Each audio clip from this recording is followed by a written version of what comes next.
Hello everyone. तो अब हमारा जो नेक्स्ट टॉपिक रहेगा that is applications of dimension analysis.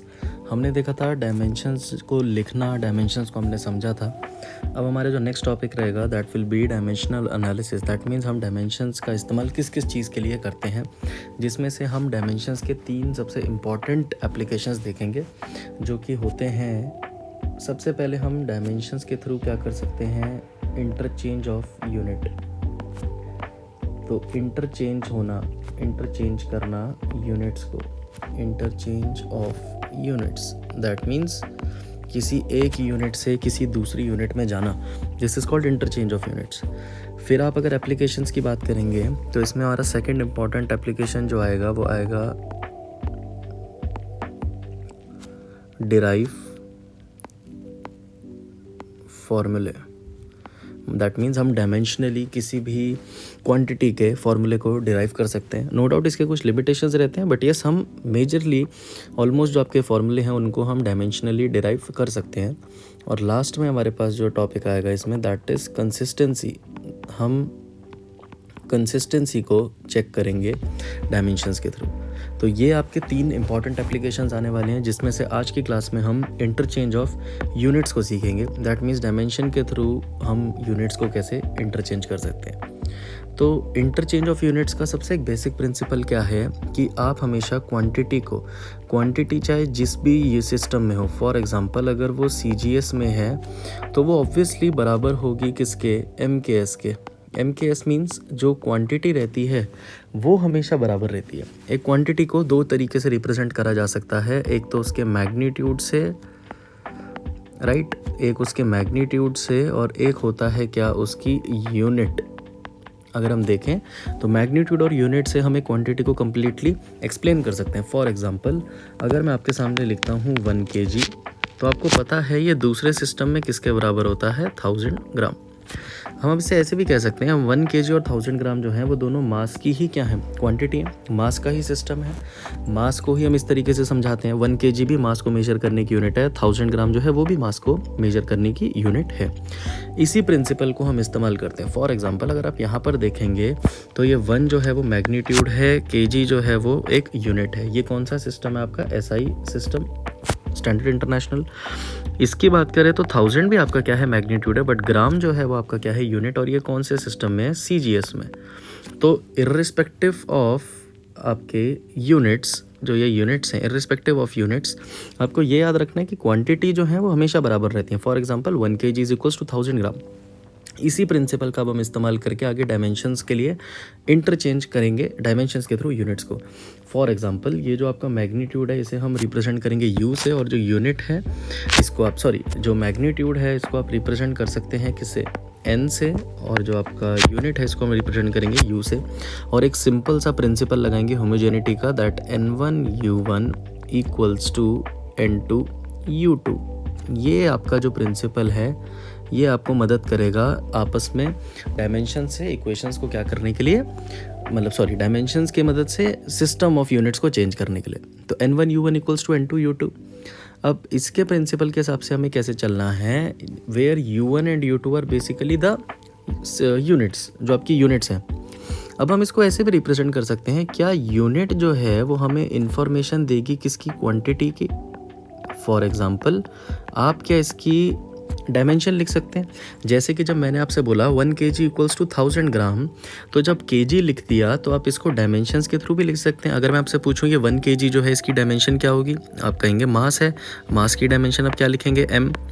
और दूसरी तरफ आपने कहा 1000 kg, आप कहेंगे इसकी डायमेंशन क्या है, आप कहेंगे इसकी भी डायमेंशन आप क्या लिखेंगे, m। ये हम आपको समझा रहे हैं। तो हम इसे कैसे रिप्रेजेंट करने वाले हैं, हम एक छोटा सा फॉर्मूला बनाएंगे। For example N1 into M1 L1 T1 this is equals to N2।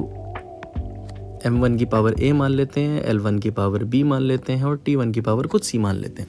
This is equals to N2 into M2 की पावर A, L2 की पावर B और T2 की पावर C। ऐसे आप इसे मान सकते हैं। ऑब्वियसली जो ये हम देखिए सिस्टम चेंज करने की बात कर रहे हैं, M1 M2 वगैरह ऑब्वियसली डायमेंशन सेम रहेंगी।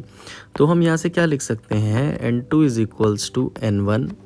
आप ये वाली वैल्यू जो है इसको यहाँ पे नीचे ले आएंगे, तो ये आपका क्या बन जाएगा, m1/m2 इस होल की पावर a, फिर आप लिखेंगे L1/L2 इस होल की पावर b, और फिर आप क्या लिखेंगे T1/T2 इस होल की पावर c। ये आपका फॉर्मूला रहेगा और इसी फॉर्मूले का इस्तेमाल करके हम आपस में सिस्टम ऑफ यूनिट्स को चेंज करते हैं। ठीक, अब देखिए इसमें आपको घबराने की ज़रूरत नहीं है, ये बहुत सिंपल सा फॉर्मूला रहेगा। आप फॉर्मूला छोड़िए, आप हम सीधा एक क्वेश्चन को करते हैं और उसके थ्रू इसको समझने की कोशिश करते हैं। इंटरचेंज में अब हम एक सबसे सिंपल सा क्वेश्चन देखेंगे और क्वेश्चन हमसे क्या कहता है, कन्वर्ट 1 जूल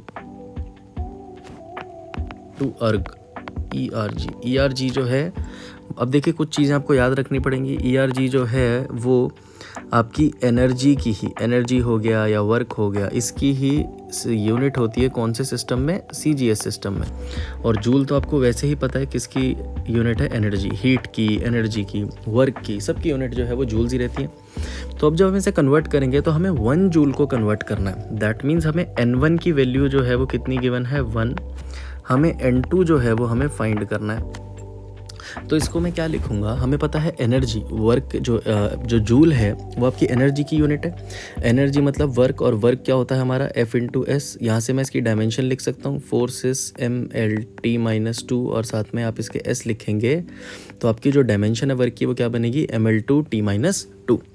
तो हम इसे ये लिख सकते हैं N1 into M1 into L1 इन की पावर 2 इंटू T1 की पावर -2। ये आपने लिखा, this is equals to N2। हम सिर्फ डायमेंशंस लिख रहे हैं। देखिए बहुत सिंपल है, बस एक प्रोसीजर है जिसको आपको फॉलो करना है। आप इसे M1 L1 T1 लिख देंगे, यहाँ पे लिख देंगे M2 और L2 की पावर 2 और T2 की पावर -2, ये लिख सकते हैं। अब हम क्या करेंगे, वही चीज़, हमें N1 जो है वो गिवन है, N1 की वैल्यू हमारी क्या है 1, हमें N2 निकालना है। तो यहाँ से आप क्या लिख देंगे, N2 is equals to N1 की जगह आपने रख दिया 1। ये आपके पास क्या रहेगा, M1/M2 होल की पावर 1 इंटू L1/L2 होल की पावर 2 इंटू T1/T2 होल की पावर -2। अब इसको आपको कैसे टैकल करना है, अब देखिए यहाँ पर आके हम क्या करेंगे, हम सिस्टम देखेंगे। फॉर एग्जांपल जूल जो है वो हमारी SI सिस्टम में यूनिट है किसकी, एनर्जी की। तो हमें SI सिस्टम को कन्वर्ट करना है, मतलब हमें SI से जाना है किस में, CGS में। हमें CGS में जाना है, ERG में जाना है ना। तो इधर ये M1 L1 और T1 जो हैं ये रिप्रेजेंट कर रहे हैं SI सिस्टम को, और ये M2 L2 और T2 जो हैं ये रिप्रेजेंट कर रहे हैं किसको, CGS को। अब हम क्या करेंगे, हम यूनिट्स लिख देंगे। बहुत सिंपल तरीके से हम यूनिट्स लिखेंगे। This is equals to 1। M1 जो है वो हमारा SI में है, तो मास को किस में मेजर करेंगे हम, kg में, अपॉन M2 जो है वो हमारा CGS में है, तो CGS में हम किस में रिप्रेजेंट करेंगे, ग्राम में। ये हो गया आपका। ऐसी जब लेंथ की बात करेंगे तो SI यूनिट में जो आपकी मेजरमेंट होती है वो 1 मीटर के फॉर्म में होती है, मीटर के फॉर्म में होती है। और L2 जो होगी वो क्या होगी, सेंटीमीटर के फॉर्म में। इसकी पावर आप क्या लिख देंगे, 2। ऐसी T1/T2 की बात करें तो टाइम जो है वो किस में मेजर होता है, दोनों बेस में ही, सेकंड में। ये भी 1 सेकंड है और ये भी आपका क्या है, 1 सेकंड है। इसकी पावर क्या हो जाएगी, -2। अब देखिए यहाँ पर एक गड़बड़ नहीं करनी है, हमें एक चीज़ समझिए, हमें SI सिस्टम से CGS सिस्टम में जाना है। तो नीचे ग्राम, सेंटीमीटर और सेकंड ही रहने दीजिए, ऊपर kg, मीटर और सेकंड। ऑब्वियसली kg और मीटर को किस में कन्वर्ट कर दीजिए, kg को कर देंगे हम ग्राम में, जो kg है इसको कन्वर्ट कर देंगे हम ग्राम में, और जो मीटर है इसको कन्वर्ट कर देंगे हम सेंटीमीटर में। तो पूरा जो सिस्टम है वो इक्वल हो जाएगा। दैट मीन्स दोनों वैल्यूज़ जो है M1 और M2 की वो बराबर हो जाएंगी, और तब आप कहेंगे कि आपका इक्वेशन निकल आएगी। तो आप N2 को क्या लिखेंगे, हम लिखेंगे 1 kg। इसको मैं क्या लिख सकता हूँ, ग्राम में कन्वर्ट करके 1000 ग्राम, अपॉन में कितना ग्राम है, 1 ग्राम। 1 मीटर है, 1 metre is equals to 100 centimetre. 100 centimetre upon में क्या हो जाएगा, 1 सेंटीमीटर। इसकी पावर क्या कर देंगे हम, 2 कर देंगे। फिर आप आगे देखेंगे तो सेकंड को तो आपको सेकंड में ही रहने देना, टाइम को हम चेंज नहीं करेंगे। तो ये आपकी वैल्यू क्या रह जाएगी, -2। अब देखिए यहाँ पर कभी भी यूनिट से यूनिट को कट करने की गलती नहीं करनी है आपने। आप यूनिट्स को कभी कट नहीं कर सकते। हम इसको सिंपली क्या लिखेंगे, 1000 ग्राम अपॉन 1 ग्राम। सेम यूनिट है तो इसीलिए आप इसको क्या लिख देंगे, सीधा 1000 इंटू 100 अपॉन 1 की पावर 2, तो दैट मीन्स इसको आपको क्या लिखना है 100 इंटू 100, और 1 की पावर -2 करेंगे तो 1 की पावर कुछ भी करिए तो 1 ही आता है। तो आपका एक फाइनल एक्सप्रेशन यहाँ पे बन जाएगा। आपको जो n2 की वैल्यू निकल के आ रही है दैट इज़ 10 की पावर 1 2 3 4 5 6 7, 10 की पावर 7। दैट मीन्स जो आपका 1 जूल होता है वो बराबर होता है 10 टू द पावर 7 अर्ग के। और ये एकदम एग्जैक्ट एक्सप्रेशन है जो कि आपको पता भी होता है। तो होप आपको समझ आया हो। ये हमारा सबसे पहला एप्लीकेशन था जिसमें हम क्या करते हैं, हम यूनिट्स को कन्वर्ट करते हैं।